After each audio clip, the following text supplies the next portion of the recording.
안녕하세요. 클릭 세상 속으로 박성호입니다. 나만 인터넷에서 많은 관심을 받은 이야기를 쉽게 풀어서 전해드립니다. 저소득층이 먹던 정크푸드인데 한국에서는 명절 선물로까지 팔릴 정도로 큰 인기를 누리고 있다. 네, 이건 미국의 유력 일간지죠. 뉴욕타임스가 지난 2014년 스팸이라는 깡통 햄을 놓고 쓴 기사 중에 일부입니다. 정크푸드는 싸고 질이 낮은 음식을 이르는 말인데요. 외국 언론이 보기에 이상해 보일지는 몰라도요. 남한에서는 스팸의 인기가 대단합니다. 2017년 명절에만 2,130억 원어치가 팔릴 정도로 명절 선물로도 애용되고 있는데요. 서구의 정크푸드는 어떻게 남쪽의 명절 선물로 자리 잡게 됐을까요? 햄이란 돼지고기 넓적다리 부분을 소금에 절이거나 훈제해서 먹을 수 있게 한 일종의 저장식품인데요. 스팸은 1937년 미국의 한 식품업체가 양념한 햄을 깡통에 담아 판 것이 시초입니다. 상온에서 장기 보관이 가능한 스팸은 2차 세계대전 당시 군용식품으로 각광받기도 했는데요. 군용식품으로 너무 많이 공급됐던 탓에 정크푸드라는 인식이 생겨났고요. 점차 미국인들 사이에서 부정적인 이미지가 커졌는데요. 한 외국인은 유튜브를 통해 미국 사람들도 스팸은 잘 안 먹는다고 전하기도 했고요. 한 오락 프로그램에 출연한 외국인들은 스팸을 한 번도 먹어본 적이 없다고 해서 화제가 되기도 했습니다. 남한에 스팸이 처음 들어온 경로는 미군 부대를 통해서였습니다. 한국전쟁 뒤에 미군 기지 매점인 PX에서 밀반출돼 암거래됐던 건데요. 1989년 미국 상원에 보고된 주한미군 부대 PX 암거래 보고서에 따르면 한국 암시장에서 거래되는 스팸이 연간 110만 캔에 이르는 것으로 추정될 정도였습니다. 스팸, 남쪽에서 얼마나 많이 팔릴까요? 어쩌면 놀라실지도 모르겠는데요. 전 세계에서 스팸이 미국 다음으로 많이 팔리는 나라가 바로 한국입니다. 남한의 인구는 미국의 6분의 1이지만 소비량은 미국의 절반에 육박하는 겁니다. 도대체 남한 사람들은 왜 이렇게 스팸을 좋아하는 걸까요? 미국의 일간지 뉴욕타임스는 그 이유를 과거 경제적으로 여유가 없을 때 부유층이나 미군 부대와 연줄이 있는 사람만 누릴 수 있었던 특권층의 음식이었기 때문이라고 분석합니다.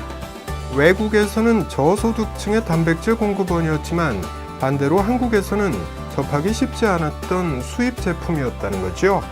그러다가 1987년 남한의 한 기업이 미국 회사와 기술 제휴를 맺고 한국에서 스팸을 본격 생산하면서 대중화됐는데요.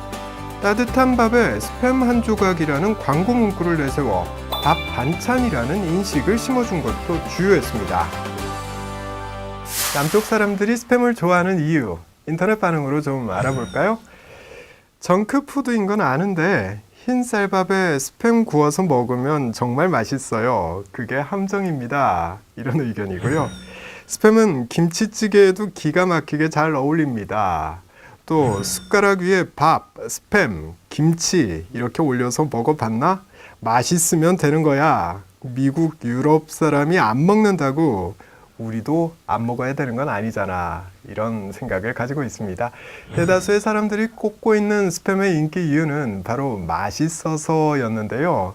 찌개는 물론이고 쌀밥과도 어울리는 짭조름한 맛이 한국 사람들의 입맛에는 잘 맞았던 것 같습니다. 남한의 사회관계망 서비스에서는 어렵지 않게 스팸을 활용한 다양한 요리법을 찾을 수 있습니다.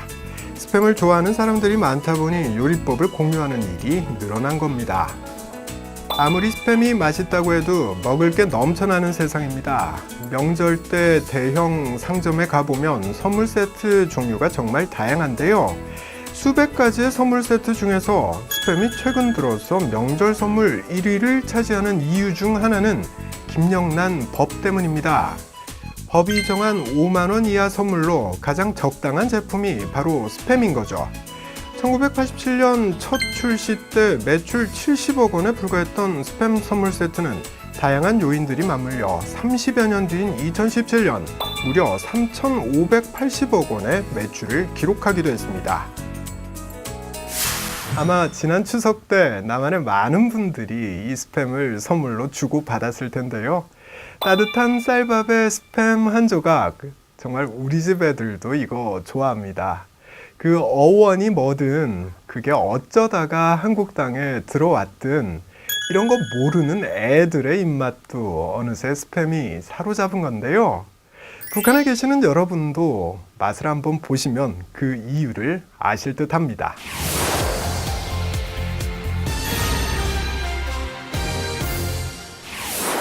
컴퓨터나 통신기기, 우주선, 심지어는 장난감에도 들어가는 반도체는 마법의 돌이라고 불릴 만큼 쓰임새가 다양한데요. 전 세계 반도체 시장을 이끄는 1위 국가가 한국이라는 사실은 남한 사람이라면 누구나 다 알고 있습니다. 그런데요, 한국인도 잘 모르는 세계 1위 제품이 있습니다. 대표적인 게 바로 휴대용 가스레인지와 함께 사용하는 부탄가스인데요. 세계를 주름잡는 한국산 세계 1위 제품들 짧고 굵게 짚어봅니다. 산이나 계곡으로 놀러 갈 때는 물론이고요. 식구들끼리 집에서 모여 앉아서 고기를 구워 먹을 때 꼭 필요한 게 휴대용 가스레인지와 부탄가스입니다. 1,000원이 채 안 되는 가격으로 최소 2~3시간은 사용할 수 있어서 편리하고 경제적이기까지 한데요. 때문에 남쪽의 집마다 하나씩은 가지고 있다고 해도 과언이 아닐 정도로 널리 쓰이고 있습니다.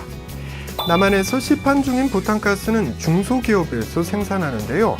한국의 3개 회사가 만든 부탄가스가 전 세계 시장의 90%를 장악한다는 사실을 알고 있는 남한 사람은 많지 않습니다. 한국산 부탄가스는 어떻게 전 세계 소비자들의 마음을 사로잡았을까요? 그 비밀은 바로 안전성에 있습니다. 부탄가스는 편리하긴 하지만 용기 결함 등으로 폭발할 가능성이 있다는 단점을 가지고 있는 제품이었는데요. 그런데 지난 2008년 세계 최초로 폭발 방지 기술을 개발해 제품에 적용한 겁니다.